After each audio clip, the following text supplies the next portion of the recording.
पूर्ण अनुभव या पूर्ण विश्वास, इसके ऊपर आज चर्चा करते हैं। हम सब चाहते हैं कि दूसरा जो है हमारे ऊपर पूर्ण विश्वास करे, लेकिन यही फार्मूला को हम खुद अपने ऊपर जब अप्लाई करते हैं तो संभव नहीं हो पाता है। हम जो है संसार में सबको या सब कुछ को पूर्ण विश्वास नहीं कर पाते हैं। यह संभव नहीं हो पाता है जीवन में, लेकिन ये चाहत जरूर रहता है दूसरे के लिए। इसलिए जो है लोग दूसरे जीव जंतु भी पालते हैं कि ताकि उनको खाना पीना दे के पालते हैं प्यार से, ताकि वो उनके ऊपर पूर्ण विश्वास करे। इसलिए लोग जो डॉग रखते हैं, कुत्ते रखते हैं, उसको बहुत प्यार करते हैं कि उनके ऊपर बोलते हैं डॉग बहुत विश्वासी है।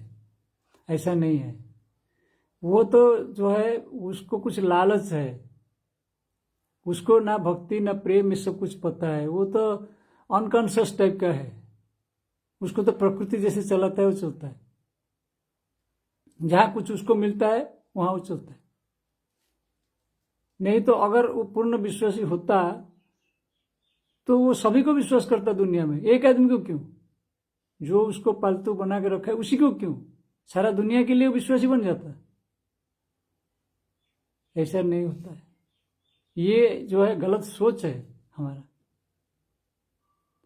प्रकृति उसको जिस हिसाब से चलाएगा, नियंत्रण करेगा, उसी हिसाब से वो चलेगा, क्योंकि वो जड़ है, उसका बुद्धि जड़ है। मतलब चलता तो है, खाना पीना तो करता है वो सब, लेकिन वो बुद्धि उसका काफी जड़ है मनुष्य से।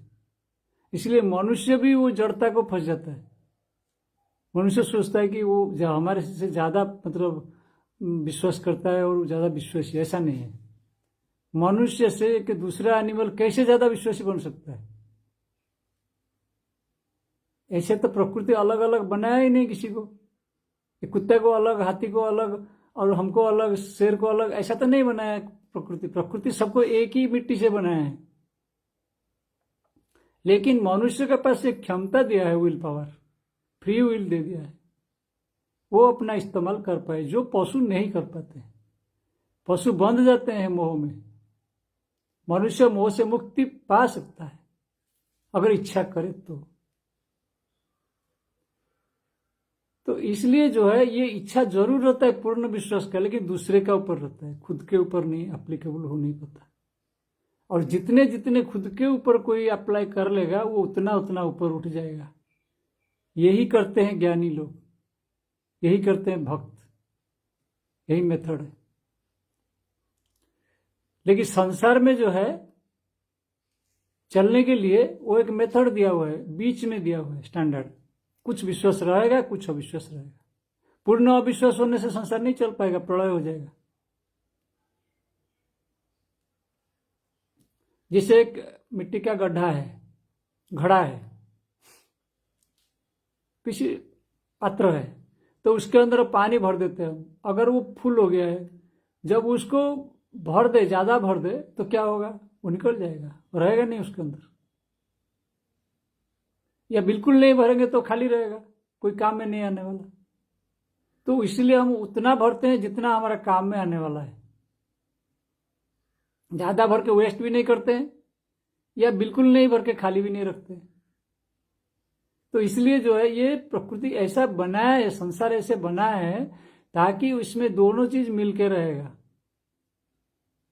और विश्वास और अनुभव अलग भी नहीं है, अलग नहीं है, एक दूसरे का परछाई है।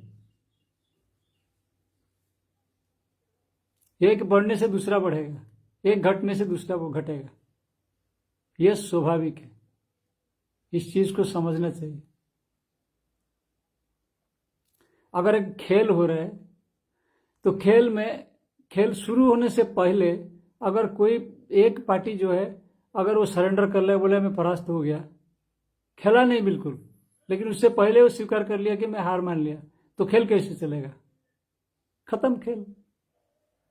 या उसका अपोजिट भी हो जाए, अगर एक पार्टी को विजेता घोषित किया जाए खेल शुरू होने से पहले, तो फिर खेल नहीं हो पाएगा, दोनों तरह से खेल निरस्त हो गया। तो खेल चलने के लिए दोनों तरफ का साथ टक्कर होना चाहिए। मतलब कुछ परसेंटेज में जो है वो जीतने का उनके पास उम्मीद होना चाहिए और हारने के लिए भी प्रस्तुति होना चाहिए। वो दोनों होना चाहिए। अगर मैं हार जाऊं तो उसके लिए भी प्रस्तुत हूं, और अगर मैं जीत जाता हूं उसके लिए प्रिपेयर कर रहा हूं, तो तभी जगह खेल चलता है। तो इसलिए विश्वास या अनुभव ऐसे ही चीज है, दुनिया उसको ऐसे ही चलाता है,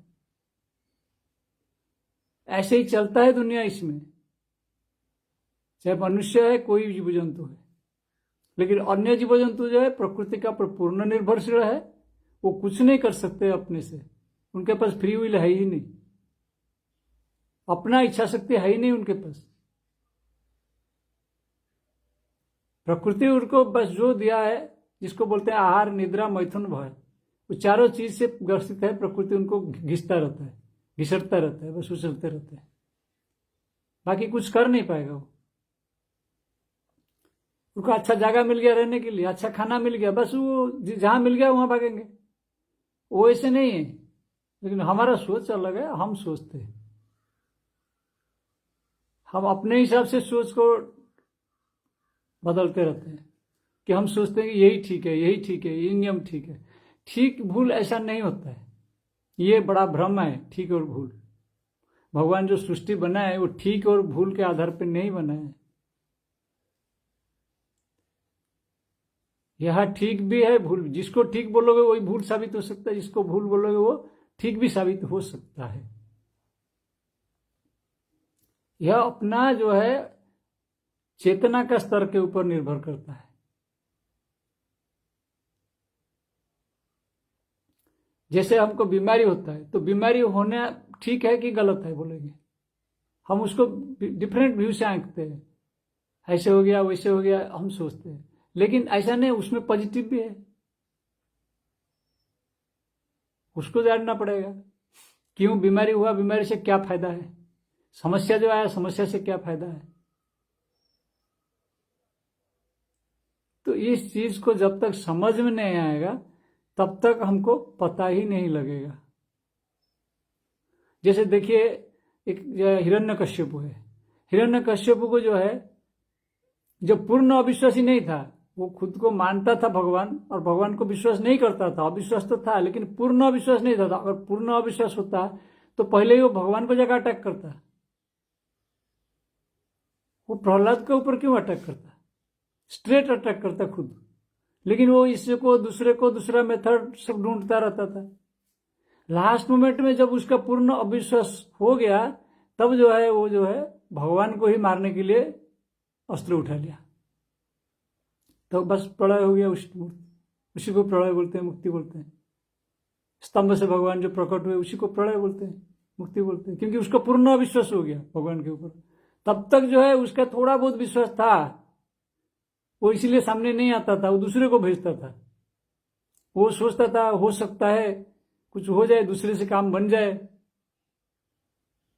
तो कंस का भी ऐसे ही है, कंस का भी एग्जाम्पल ले लीजिए।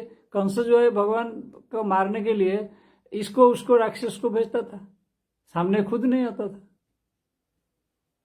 क्योंकि उसको तब भी डर था, विश्वास था, पूर्ण विश्वास उसका नहीं था कि मैं जीत जाऊंगा, ऐसा अपने ऊपर पूर्ण विश्वास नहीं था। तो इसलिए तो लास्ट मोमेंट में जब हुआ उसको हार्ट अटैक हो गया, वो गिर गया।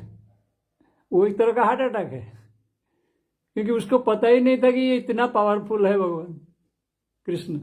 वो सोचता नहीं था उसका माइंड में, तो इसलिए उसका अविश्वास था, लेकिन उसके बीच में विश्वास भी थोड़ा बहुत था। जैसे वो देखा कि वो गड्ढा भरने वाला है, बस वो गिर गया,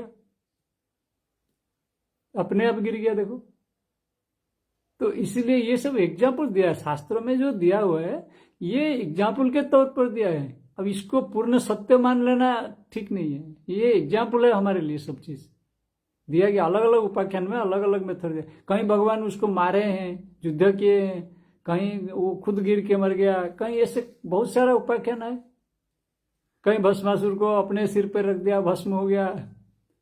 कभी शुंभ निशुंभ को भी ऐसे नचा के जो है माँ दुर्गा मार दिया, अपने सिर पे रख दिया, बस वो दोनों हाथ शुंभ निशुंभ खत्म। तो ये सब उपाख्यान दिया गया है, भिन्न भिन्न मेथड से बना के दिया गया है, प्रस्तुत किया गया है, ताकि उससे हम जो है शिक्षा ले लें। अब ऐसे अगर हम पूरा शास्त्रों को ही याद रखने की कोशिश करेंगे, ये तो बहुत बड़ी मूर्खता होगी।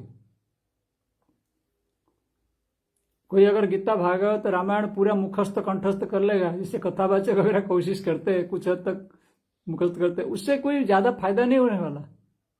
वो अपने आप ही थोड़ा उपाख्यान याद रह गया, वो अलग बात है। वो तो एग्जाम्पल देने के लिए, समझाने के लिए काम में आता है, खुद के लिए नहीं काम में आता है। खुद के तो तत्व आता ही रहता है।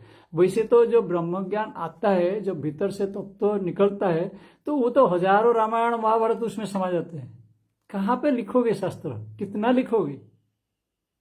बैठ के लिखना अगर कोई ज्ञानी शुरू कर देगा तो वो तो उसके लिए पहाड़ जैसे बन जाएगा काम। पहाड़ जैसे मतलब किताबें बन सकता है, कितना वीडियो बन सकता है। कोई अभी तो आजकल क्लेम कर रहे हैं ना लोग, मैं 10,000 वीडियो बना दिया, 20,000 बना दिया, बस।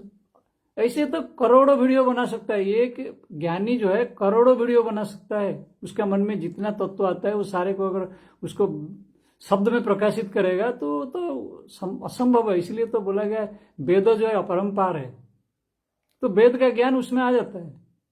और वेद का ज्ञान क्या है? सरसों का जो छोटा सा दाना है ना, वैसे ही है। वो तो अपने अंदर भी है। और वेद का जो ज्ञान है वो छोटा सा सरसों का दाना है, और वो हमारा अंदर है। और उसको जो जान लिया, उस चीज को जो चख लिया, बस हो गया काम उसका। उसको पूरा ब्रह्मांड का ज्ञान आ ही गया। तो वो तो अपने तत्व से जो है कैसे भी समझाने के लिए अलग अलग शब्द व्यवहार करता है। वही वेद बनता है, वही उपनिषद बनता है, शास्त्र तो वही बना है। दूसरे को समझाने के लिए जो बना हुआ है वो शास्त्र है। अलग अलग मुनि ऋषि जो है अपने अपने तरीके से समझाए हैं। और हम अगर सारे मुनि ऋषियों का जितने भी समझा हुआ है सब कुछ सोचेंगे हम याद रख लेंगे तो ज्ञानी बन जाएंगे, ये तो बहुत बड़ी मूर्खता होगी हमारा। हमको थोड़ा सा चाहिए। अब पूरा ब्रह्मांड का जितना खाना है हम सोचेंगे उसको खा लेंगे तो हम अमर बन जाएंगे, क्योंकि और कुछ खाने का जरूरत नहीं पड़ेगा। ये तो वैसी बात हो गया ना। हमको चाहिए कितना खाना? 100 ग्राम 200 ग्राम खाना चाहिए हमको खाने के लिए, लेकिन हम सोचेंगे कि हजार हजार क्विंटल का खाना खा लेंगे तो क्या होगा? ये तो ये सोच है ना। तो ऐसे ही शास्त्रों के बारे में भी हमको ऐसे ही सोचना चाहिए।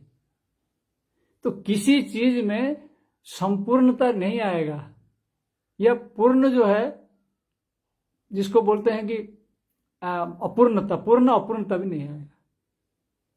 पूर्ण संपूर्णता, समग्रता या पूर्ण अपूर्णता, इसका बीच में ही रहेंगे। दो लाइन है, उसका बीच में ही चलेगा। तो मनुष्य का जो मोक्ष है, मुक्ति है, या उसका नीचे है या उसका ऊपर है। जो आसुरी प्रवृत्ति है वो इसका नीचे चला जाता है, और जो दैवी प्रवृत्ति है उसका ऊपर निकल सकता है। मनुष्य जो है मोक्ष में चला जाएगा, यानी परमात्मा बन जाएगा। परमात्मा बन जाएगा मतलब अनुभव कर लेगा। परमात्मा तो है, चाहे असुर हो चाहे मनुष्य, सबके सभी तो परमात्मा का स्वरूप है, पर उसको अनुभव नहीं है। वो सोचता है कि वो मनुष्य है या वो है, वो सब सोच रहे हैं ना, वो तो सोच है। असुर भी सोच है, खराब भी सोच है, अच्छाई भी सोच है, मनुष्य भी सोच है, देह भी सोच है, सब कुछ तो सोच ही है। ये सब कुछ जो कुछ हमारा अनुभव है वो सब सोच है। तो इसलिए तो विश्वास और अनुभव को लेकर लोगों का मन में तो बहुत सारा द्वंद्व सृष्टि हुआ है, क्योंकि एक को नहीं जानते, ना विश्वास को जानते हैं ना अनुभव, दोनों में फंसे हुए हैं जरूर। तो पहले उसको जानना चाहिए। इस चीज को जानने के लिए उसका रूट को पकड़ना चाहिए। तो थोड़ा सा उसके लिए जो है कोई ज्ञानी गुरु का एक वाणी जो है, भागवत हो, गीता हो या कोई भी शास्त्र हो, उसका एक पद जो है पकड़ लिए, उसको कड़ी के रूप में पकड़ ले, और उसी के हिसाब से जो है वो अपने आप को ढाल ले कि मतलब इससे कैसे पता लगेगा क्या है उसका स्रोत। तो स्रोत खुद है। तो खुद का अंदर ही जब प्रयास करेगा आदमी, तब क्या होगा? सब कुछ चला जाएगा। जिसको पकड़ा है वो भी हाथ से छूट जाएगा, वो नहीं रहेगा। शास्त्र या वाणी या कुछ नहीं रहेगा हाथ में। जब आत्मज्ञान मिलता है तो हाथ में कुछ नहीं लगता। कोई सोचेगा कि आत्मज्ञान मिलेगा मतलब मैं कोई मंत्र का अभ्यास कर रहा हूं तो मंत्र मेरा पास रहेगा, नहीं रहेगा। सब निरर्थक हो जाएगा। संपूर्ण संसार जो है, ब्रह्मांड निरर्थक हो जाएगा। तभी तो आत्मज्ञान मिलेगा, तभी सार्थक हो जाएगा जीवन। इसलिए इसको जीवन मृत्यु बोलते हैं। जीवित रहते हुए मृत्यु को अनुभव कर लेता है आदमी, तभी जो है तो उसको प्रेम हो जाता है भगवान से, उसमें व्याकुलता आ जाता है, मुमुक्षुता आ जाता है। तो तब तो वो बोलने लायक भी नहीं रहता है कुछ। हम तो इतना बोलते हैं, कोशिश करते हैं बोलने के लिए, लेकिन आंख भर जाता है, कंठ भर आता है, श्वास रुद्ध हो जाता है, कुछ नहीं बोल पाता है। इसलिए उसको बोलते हैं वायुरुद्ध अवस्था। वो बंद हो जाता है, श्वास प्रश्वास भी बंद हो जाता है, समय भी रुक जाता है उस मुहूर्त में। जिस मुहूर्त में ज्ञान का उपलब्धि होता है, गुरु का दर्शन होता है, उस मुहूर्त में समय भी रुक जाता है, काल भी रुक जाता है। हरि ओम तत्सत।